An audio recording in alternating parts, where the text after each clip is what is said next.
Hey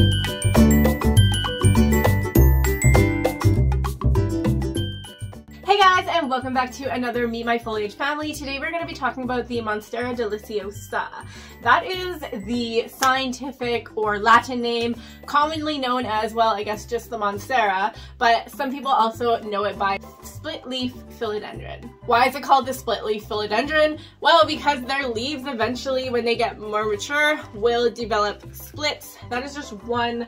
There's actually a leaf just over here that has many splits, which is why some people do dub it as the split leaf philodendron. I've pretty much had this plant for about 2 years now, and I got it at a Home Depot or a Lowe's for about 20 bucks. It comes in a small cylinder, a pot, and it was probably half the size of what it is now. It's not even that big right now, but I think it's a pretty common price for the Monstera. I know that sometimes, or actually maybe right now, the Monstera was going up in price, and I don't know if that was because of the variegated varieties, but if you can get your hands on a cheaper Monstera, I highly suggest getting one because they are really easy to take care of. When it comes to watering your Monstera, for me, what works for me is I water it every 7 to 10 days, and I really make sure that the soil dries out in between those waterings.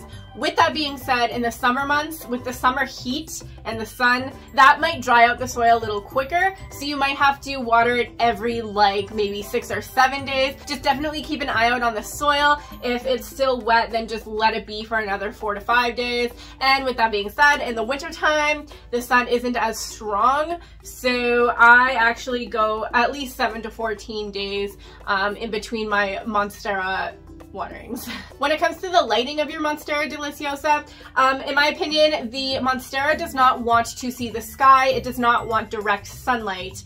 So you want to at least be giving it a lot of light. So in this room, we have a south and east window. There's lots of windows in here. There's lots of light. It'll be very happy in here. Don't be putting your Monstera in a darker place because it'll be a slower grower. Although these are kind of lower light tolerant and they can survive in maybe a west or maybe even right up against a north window, they will just grow a lot slower for you. I don't often talk about the humidity when it comes to the houseplants because a lot of houseplants don't really need extra humidity, but the Monstera actually does like a little bit extra humidity, somewhere between 60 and 70% humidity. It will definitely be much more happier. This guy actually comes from the rainforest, so in places like Mexico, Central America, and it thrives in a high humidity rainforest situation. It'll actually grow its aerial roots and climb onto tree trunks and vine up the tree trunks. Seeing that is absolutely amazing. It is such a beautiful sight, and the leaves can get so big.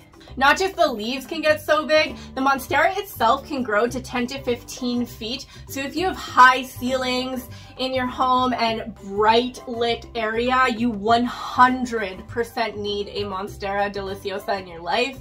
I'm not sure the life expectancy of a Monstera inside of your home, but in its natural habitat, this guy can live up to 40 years, which is like half of most people's lifetime, which is pretty amazing. If you can get your hands on one of these by the time you're like 20 and it lives past 40 years, that is one impressive plant and plant parent.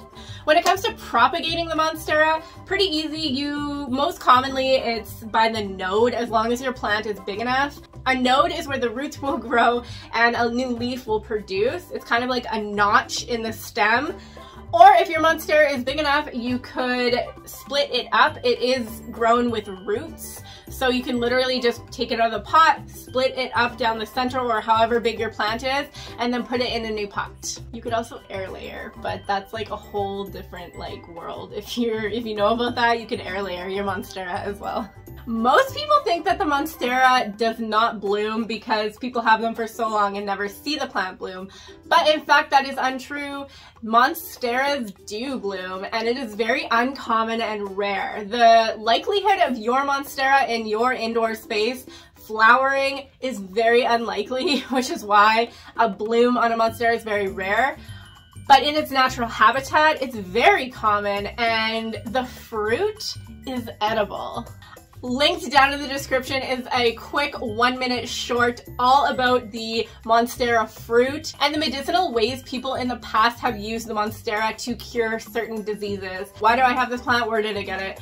This is my second or third Monstera. I actually made a video on this Monstera. I'll link that down in the description below. And basically, it kind of came back from the dead. It got thrips. I threw it in the river because I was like, I'm done with this. The river froze and then it thawed and then I rescued this and here we are.